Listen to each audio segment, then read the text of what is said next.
Mark, but I first just want to ask you personally, where is the high ground, the higher ground for real Republicans and real conservatives? Liz Cheney. Like you. Is it Liz Cheney?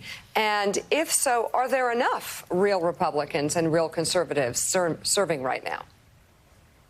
It is Liz Cheney, and there are not enough Republicans with strong core values serving to stand up for what is right. Let's not forget that moment on January the 6th, Kevin McCarthy could have chosen to lead, and he did for a second, and then he retreated. And that kind of fear is exactly what Donald Trump feeds upon.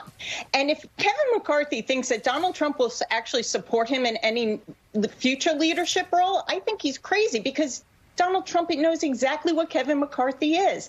He's not going to back him. And now when we start looking at what happens in 2022, yes, traditionally you would think there's a good chance that the Republicans would take back the House, except for Donald Trump. Look at Georgia. All along, Donald Trump, since he's lost the election, has said, don't turn out and vote. You can't trust the election. Well, we're talking about a lot of swing states that the Republicans did hold in 2020, but may not be able to hold in 2022 based on Donald Trump, him endorsing more extreme right candidates in primaries who can win and then can't win back the district. So this is a problem that Kevin McCarthy faces. Mark, I guess my question to you is, if Kevin McCarthy at this point has to make a decision to buy into all of Trump, does he allow Liz Cheney, or does he want Liz Cheney to keep being that kind of foil, to at least keep raising traditional money and maybe keeping some traditional Republican values within the Republican caucus?